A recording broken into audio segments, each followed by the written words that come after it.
Hello, listeners, and welcome to another episode of Subscription Scaled. I'm your host, Nick Frederick. With me today is Rob Scott, who is the founder at Legends Boxing.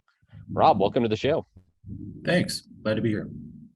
Awesome. Well, excited to learn more today, but why don't we start at the beginning here? Tell us a little bit about yourself, your background, and how you came to found Legends Boxing. Yeah, so it's been quite a journey. I started out in the insurance business, and built an insurance agency based on covering athletes. I've had a passion for boxing my whole life and competed a little bit, but just really have always done it. And coincidentally, just got into the fitness world after I'd sold my insurance company and opened a big sports complex. And part of that, it was natural for me to put a boxing program in there. So the irony was I never planned on making it a large business. It was really just a passion project for me. My brother was doing really well at boxing, winning a couple of state championships and things like that. And I had this fitness center. We had about 15,000 members, and one of the members had seen our boxers working out and conditioning and came up and said, "Hey, do you think I could do that?" And I was like, "Sure, why not? Go in there." And he's like, "Well, I don't want to fight. I just want to do that." I'm like, "Okay," loved it. And the light went off in my head and said, "You know what? Let's build a program where people that can go work out can do an authentic boxing workout, but they don't have to hit each other." And so Legends was kind of born right from that. Okay. Nice.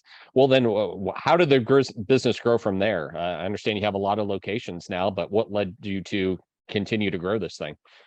Yeah, so we it was just after 2008, kind of recovering from everything. I was, being in a large fitness business, it had a lot of nuances. So we ended up selling the building, and just month over month, the boxing program kept doing well. So I decided, you know what, let's open up a standalone location, Legends Boxing. I wish I had a better story for the name, but I just kept Googling what was available. and legendsboxing.com was available. So Legends Boxing is what we became. But I should make up a way better story because that's just not great. Yeah, you should work on that story. But we just kept growing. My brother, he ran the business. I had been working with a marketing company and doing a couple other businesses that had taken most of my time. But man, between he and a former partner, Cade, I just had to start paying attention to it. So once I decided to really jump into it, I was realizing we had something unique and special that really wasn't like anything else in the industry. Typically you have fight gyms on one hand, and then you've got gyms where they're like fitness heavy and you're not really learning boxing, but you're getting a workout by hitting a bag. And what we did is we took all the stuff you learn at a fight gym, but we teach it to anybody that wants to learn it. So you don't necessarily have to get in the ring. You can spar, but you don't really have to. And 99% of our membership base don't, but for those that want to, it's available because you are learning authentic boxing. So that just started taking off, and we realized we had something special. And so the next thing was scalability. How do we scale this thing? So we were planning on opening a second location, but instead of that, we went to a struggling boxing gym that was trying to do a fitness model. And we went to them and said, "Hey, what if we turn you into a Legends Boxing? You'll be our second location. We'll put all of our systems and processes in place," because I wanted to make sure that it wasn't a one-hit wonder, that we could actually scale this thing. Repeatable. And he'd been open for about 3 or 4 years, wasn't really making any money, very disheartened. And in 6 months, we turned him into a very profitable gym, and he never looked back. He's been in business, 8 years now. And from there, we're like, all right, what's the next step? Do we keep opening up corporate locations? Do we start franchising? And I didn't know much about franchising at the time. So I took about a year to really dig in and learn about the franchising industry, went to the conferences, had a few friends that were doing well in franchising. And it became obvious to me that that was the best way for us to grow at that point. Started franchising and then sold. We sold, I believe, about 40 territories in about 2 years. And out of those 40, we've gotten 19 of those open. So Gotcha. So you continue to just operate the one corporate location and the rest are franchised? Yeah, and over the years, I've opened more myself. So I have 4 that are my own. Yeah, Gotcha. Okay. So you got kind of that little bit of it's always good to have some corporate locations because it's kind of like drinking your own Kool-Aid, exactly. to a certain degree. And you see how things operate. And then if you're not imposing, but offering systems and processes to all of these other locations, you're learning from it as well, right? For sure. And I believe in what we do, and it makes sense that I practice what I preach, and why wouldn't I want to own more, right? So, and not divide my focus, but definitely know that we can have a little bit of both. Yeah. What do you look for in franchisees? I mean, this is probably not a model for everybody. So what makes a good franchisor, I guess? So for when people buy a franchise in the beginning, every franchisor makes this mistake, and I highly recommend not doing it. But Okay. you be very select. I should have been more selective with some of the franchisees that I brought on, Hmm. because you're married, Right. for the next 15 years ish, and some people just shouldn't be franchisees. They're better off being they're doing their own thing. The franchisees that have a real strong entrepreneurial nature probably should own their own business and do their own thing. There's a word that Cameron Harold, I don't know if it's a real word, but he was a COO for 1-800-GOT-JUNK, and he coined a phrase called intrapreneur. And that's the best franchisee, people that have the desire to own a business but execute systems well. Entrepreneurs tend to be idea people and visionaries a lot. And so they're always wanting to take an idea and change it. Hmm. When what's the point of buying a franchise is somebody's already Right. figured it out, right? So Yeah. yeah, so that's typically looking for an entrepreneur type personality, and that those are our best franchisees. We love those people. They do great, Yeah. and they That make does sound like an ideal profile. So it's interesting that you had an insurance business before you got into doing these boxing centers, because that was also a recurring revenue model, right? yeah. You were doing sales, you were signing people up with policies that kept going as long as you kept servicing, right? And this is a similar to that. So did that kind of play into why you thought this business model made sense? 100%. So I learned early. I'm a high school dropout, and moved out when I was 16 and been on own ever since. And really learned early in selling insurance that I wanted something where it would build an annuity for myself. That as I Yeah. built a book, that's why I was really fascinated with your platform. Is that has been my mindset since I was 16.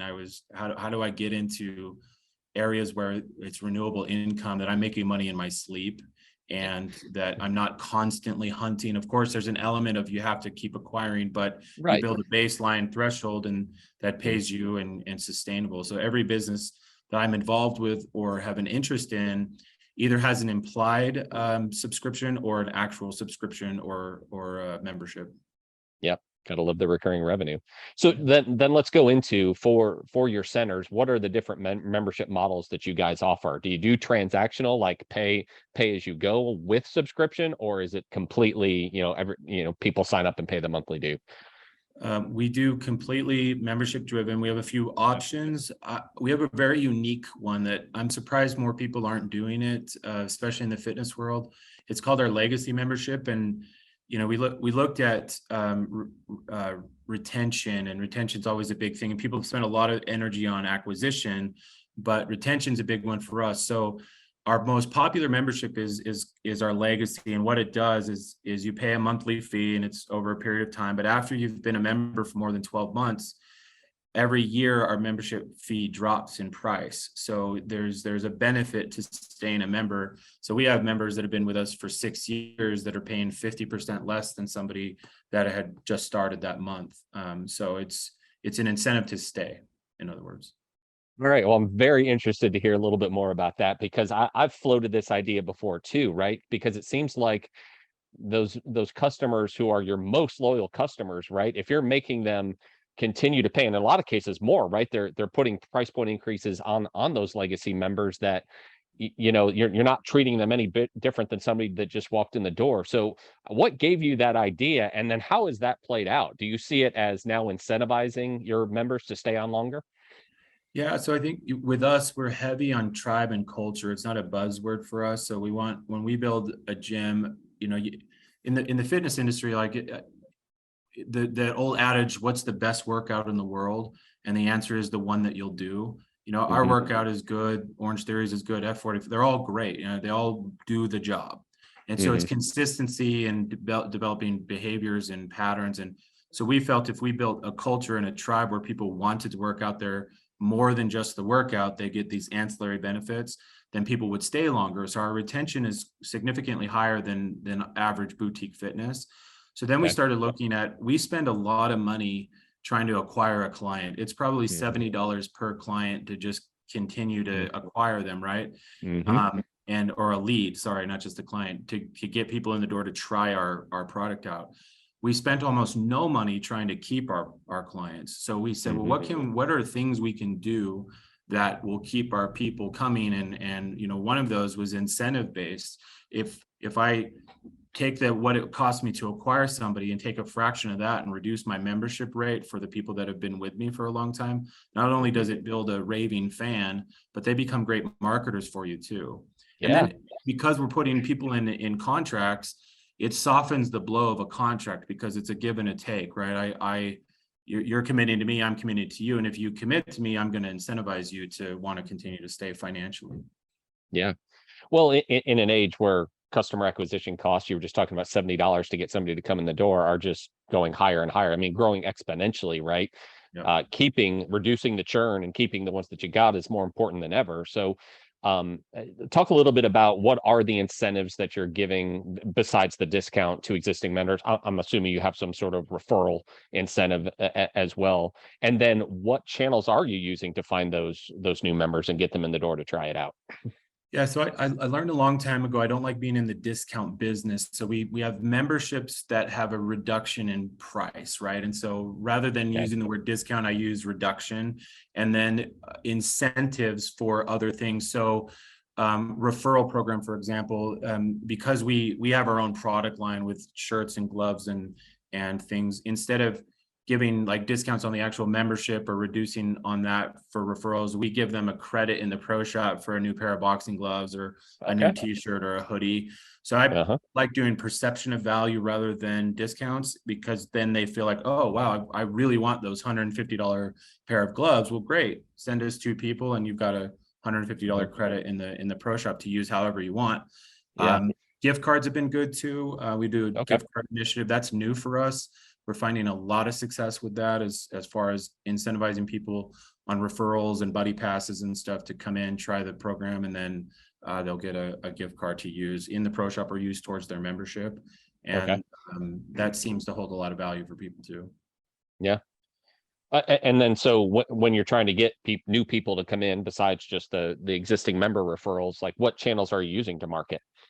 A lot of social media, and the reason being is when somebody drives by our building and they see Legends Boxing, the natural connotation is that's a fight gym. People are punching each Mhm. other, right? So Yep. we have Yep. to spend a lot of energy, time, and effort in softening that market, right? So if they drive by and maybe their friend said, "Oh no, Legends is great. You got to go try a workout there." They're going to go look online, look on social media, our videos, our images. They need to see themselves in the gym. So a big portion of our membership is soccer moms and business people. It's not meatheads that want to fight each other. It's Really? very much 95% of your market, or our market, is people looking for an alternative way to work out, right? Mhm. They don't necessarily feel comfortable at the big box gyms. They're not really into powerlifting and doing all of that kind of stuff, and they need a coach and mentor and a motivator. So that's really what we do. It's similar to having a sport, that you're practicing for a sport is how we explain it a lot. But in our online presence, it's very important that we show that, right? That Mhm. Sally from just dropped her kids off at school is coming and she's taking our 9 o'clock class Mhm. online. We need to show that, and those are the platforms that we use to kind of tell our story. Okay. What of those social channels, are you seeing being more effective than others these days? I mean, there's a lot of experiment. I mean, there's the standards, and then hear a lot experimenting with TikTok and some other ones. I mean, what's working for you guys? So we do them all. It's tricky the bigger you get, right? Because being able to control content when you have franchisees, and we're in 6 different states now, and so there's a lot of rules that have to be followed. So we do all of the social media channels, but a lot of it is done by our headquarters. Some of it is done by the individual franchise owners with a very strong guided rule book as to what can and cannot be Okay. posted. Brand Sure. representation and integrity is important, and the further you get away from home base, the harder it is to control. But we're a big fan of all social media outlets. There's a place for all of them. Right now, we're doubling down on YouTube and YouTube Shorts. I think those are creating a lot of value. We're giving away a lot of free content, just like how to throw a proper punch and how to do this, so that when people are at home, they realize, okay, why am I not doing it right? It looks so easy on TV. Then they come in because they want the instruction or want a better workout or something like that. Yeah, that makes sense. Do you see a lot of engagement online then? Are you going back and forth with them, or is the goal just to give them enough of a flavor so that it gets them to come in? A little bit of both, right? Depending on the outlet. Since we also have our product line, we do a lot of videos where it's just content related to our gloves or to our tech feature that's on the newest hoodie. But most of the marketing or content is centered around what is it like to be in our gym? What is a workout like? What's the environment like? And so when people go, oh, I could totally do that, right? That's the idea. That's the goal, is to get people to not be intimidated to come in. Right. I was just going to say, to your point earlier, I think there's probably some perception you're trying to overcome there a little bit. When they hear boxing, they think they're going to get, punched in the face. So you need to educate them on, this is probably a little bit different than what you're thinking. Yeah, and we like it, actually. I mean, it's a hurdle, right? It's not that. It's like you still maintain the cool factor of, I go to a boxing gym because we are teaching authentic USA boxing style and technique. We do care about you learning it properly while you're getting a really, really good workout. And I think what happens is, ancillarily, we are able to sell a lot more t-shirts and hoodies because it's cool to tell your friend you're a boxer. It's not necessarily nothing on Orange Theory, but you don't see people walking around with Orange Theory t-shirts because it's a workout. It's a great workout, but like the natural boxing tone gives an element of coolness, I think, and that's why our products. Yeah. Well, you were talking about a tribe earlier too. I'm sure that builds a sense of community for the ones that come in and, like take these classes together, and, maybe they are even sparring together. I'm sure that really builds some bonds there as well. It does. And the workout's hard, right? So when you're doing something hard together, there's a natural, and we're all about building each other up. One of our main core values is belong. We want everyone to feel like they belong. And so when you're doing something hard, you're doing it together, you're doing it in a group environment. Our coaches and our staff, it's a huge incentive for them to meet and know the members, not just their name, but know something about them, get to know them. That's a big deal for us. Yeah. Well, so how long have you been in business now? Like when did you open that first center? Did you say 2008? 14 years ago for Legends. I've been in business for 20 plus years, but Legends is 14 years in March, last March. So coming up on 15. Yeah. Talk to us about some of the lessons that you learned along the way. You shared one a little bit already about, when you're looking for the right type of franchisee, you're looking for a specific type of person. You learned a lesson there. Give us some other things that you've learned that you kind of, looking back, you were like, man, I wish I knew that back at the beginning.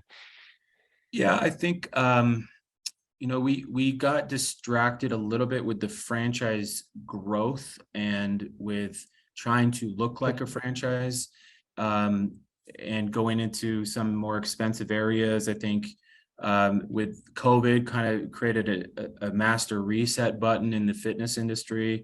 I believe the last stat that I read, it was 30 to 35% of all fitness businesses went out, or that's how many people went out of business during COVID of the industry, which was significant. A lot of mom and pop places didn't make it. And so I think learning to be very lean, we had started getting heavy on build out and heavy on design and heavy on features and things that weren't needed to make our gym function well.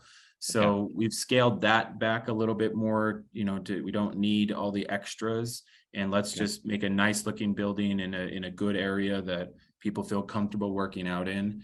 That's one thing I think people overshoot sometimes in the franchise space, trying to make these really expensive McDonald's type build outs. So that's a change.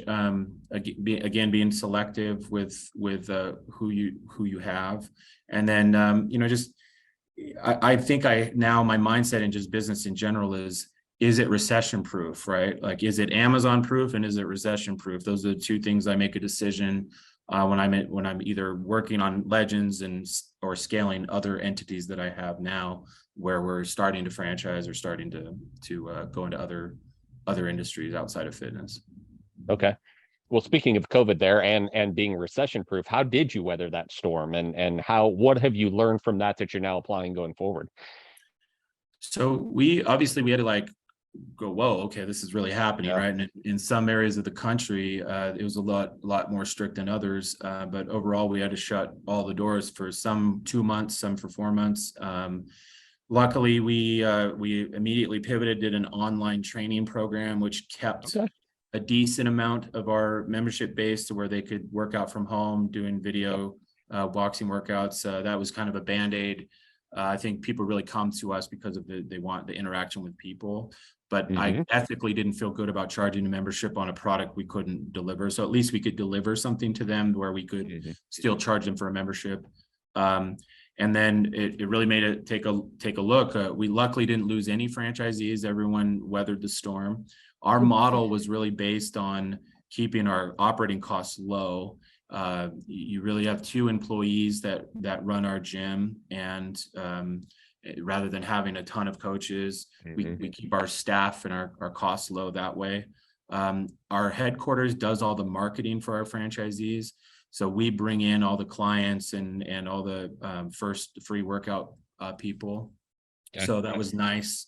That, Hmm. I think a lot of the gyms that didn't make it, they're having to be the accountant, and they're having to be the marketer, and they're Yeah. having to be the coach, and they're having to be the maintenance guy, and they have to do it all, right? And so Hmm. when you don't have a necessarily a skill in those areas, something suffers, and so you're barely making it usually as it is.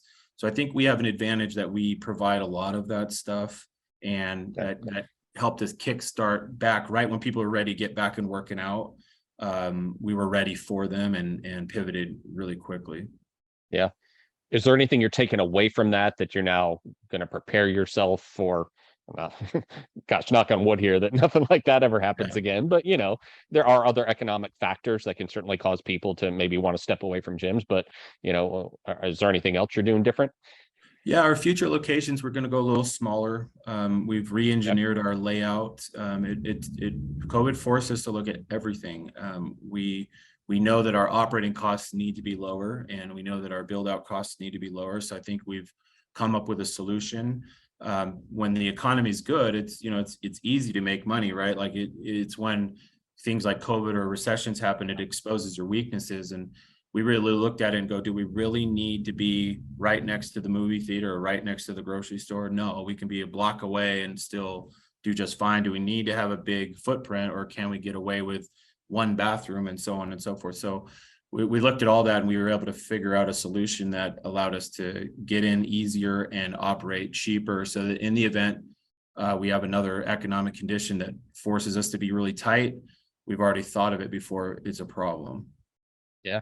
Yeah. Absolutely. Way to take that lesson and apply it forward. Thanks. What as you guys are continuing to expand and adding all of these franchise locations, what are you adding at the corporate level? Like you're growing a business, and to your point, providing marketing services, I assume providing the technology and data and the back office systems and all of that stuff. How are you growing that part of the business to be able to support your franchise expansion?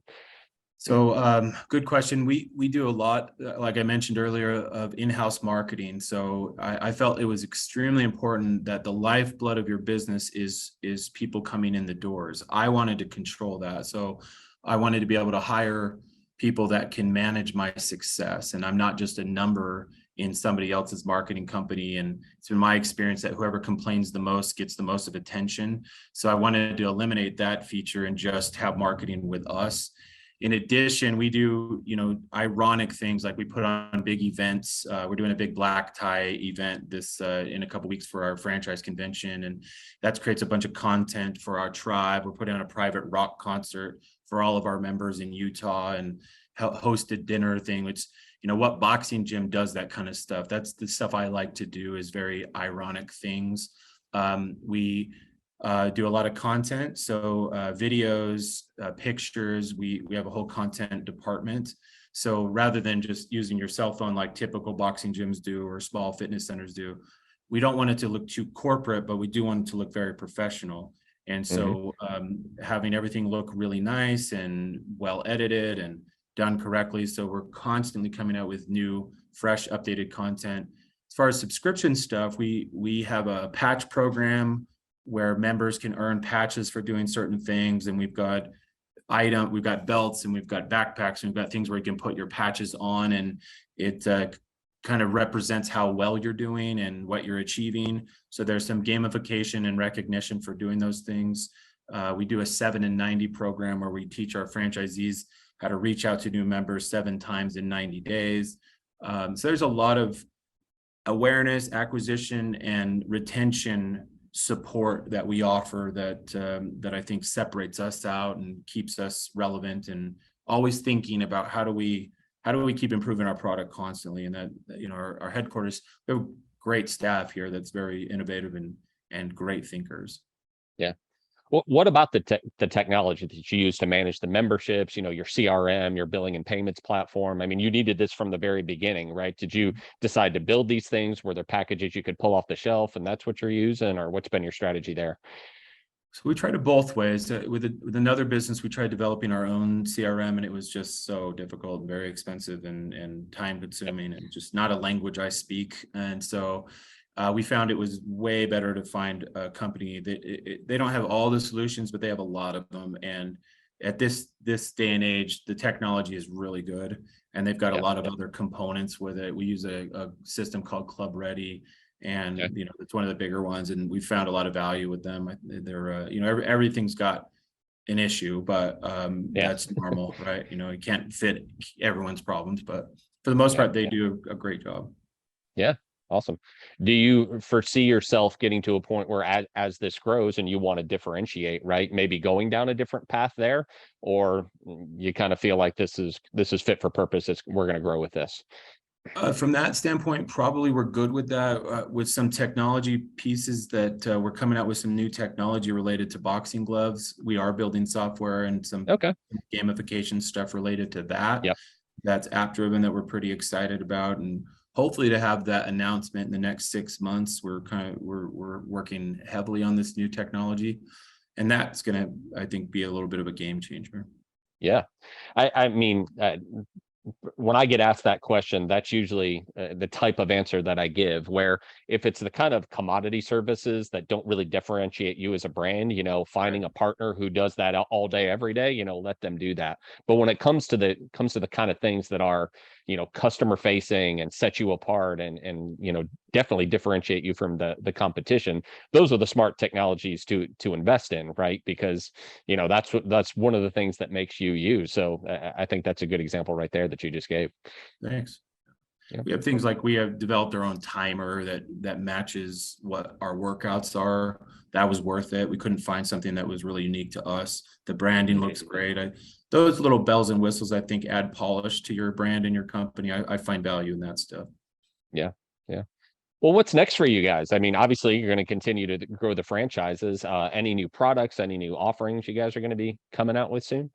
Yeah, Legends is in such a great, healthy spot with, we have enough open locations that we're profitable and healthy, and we're in a spot where we don't need to sell any new franchisees, so we can be really selective with our process. And that's been nice. We have a growth plan of 2 to 3 new locations a year, nothing too crazy. Okay. I like the slow, steady growth rather than trying to explode. Yeah. During COVID, when we closed our gyms, we didn't know what the future looked like. I invested in a couple other things. I bought a barber shop, and we opened a second location with that, and that we're looking to franchise. And I saw a lot of similar things in the barbering industry as in the boxing industry, that it's very skilled people that need business support. And so that's turned out to be a really great model. And it's not exactly subscription based, but what I liked about it is when you find your barber, you don't really switch your barber. It's kind of like your dentist, it's a premium product. It's more expensive than dropping into sports clips or great clips, so you develop a relationship with your barber and you stay with them. And so I really liked that. Again, it's an annuity type thing. Our retention is astronomical. We're at about 72% retention on clients with barbers. So it was amazing to see those numbers. And then we're about to launch a new product November, December, I'm hoping. It's membership driven. It's a flat monthly rate, and you come and use the service once a month or once a week. And we're adding wellness features to it. So it'll be chiropractic, red light therapy, cryotherapy, and massage therapy, all for one price. And so you're getting an adjustment, but you're also treating some of the problems with these other modalities. We're doing it in more of a medical type setting, so it'll be very high end looking. Okay. And we're pretty excited about that. That one I feel like is going to be a whole nother ball game of a completely different side of the market that we're going after. But I think it's going to do really well. Well, you touched on it right there. I think one of the differentiators, because those exist, right? Maybe not all together necessarily, but those types of facilities exist, but they're typically transactional, right? Right. You come in, you use it, you pay, you go. So, what about that do you think the market is going to be receptive to paying one price for all of those things? I mean, what's led you to believe that? Is that just your experience, or have you been testing this, or what do you think? There's a franchise that kind of trailblazed this, and I thought it was brilliant. They're called The Joint, and Okay. they have 800 locations across the country, and they solved a lot of things that I had the suspicion of. Right, when I would go to a chiropractor, I've been boxing my whole life, and comes with injuries and neck pain and stuff, and so I'd go for an Sure. adjustment. And it didn't matter what x-ray I was getting, and chiropractors are probably going to hate me for this, but this is my personal opinion. Make sure I get that out there. It didn't seem to matter what type of x-ray I got or exam I got. They adjusted me the exact same way every single time. And so I was like, why am I paying $300 for an x-ray, and I have to schedule an appointment and go through this whole long process? And it felt like the actual the thing they do, whatever it's called, seemed like it lasted 3 minutes. So The Joint said, you know what? All right, this is how we're going to do it. So you pop in, you get an adjustment, and you leave. And I was like, wow, that's great. I can fit that in my schedule. And they made it pretty affordable.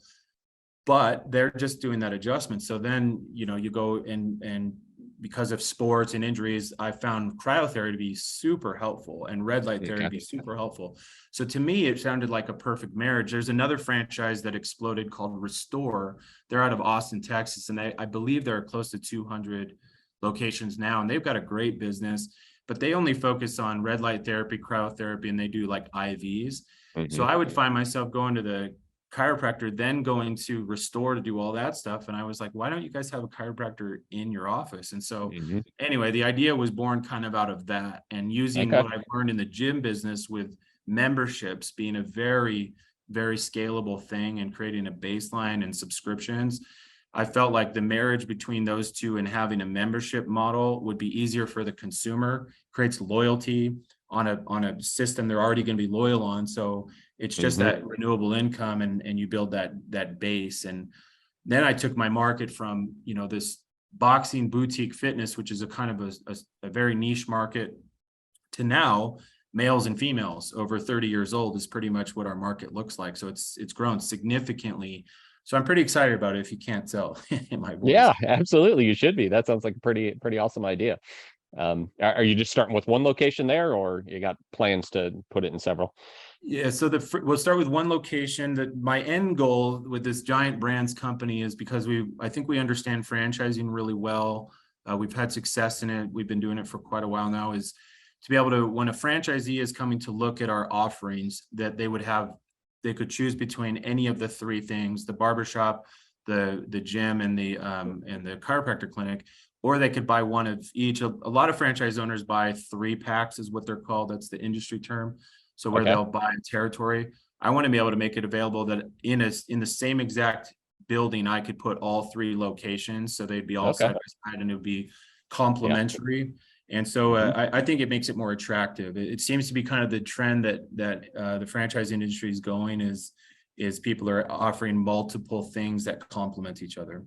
That makes sense. I mean, there's got to be some efficiencies there in running, the 3 together, especially in one location, right? Right. Yeah. Awesome. Well, Rob, I've loved hearing about your business today, and congratulations on all of the growth, and not just growth, but responsible growth. You're not out there trying to sell 1,000, new Yeah, no. locations next week. So, if any of the listeners today, have any questions, want to learn more, maybe something we talked about today, where can they go? How can they get in contact? Uh, Most of the information is either on legendsboxing.com or I make announcements at Rob Legends Boxing Founder on Instagram.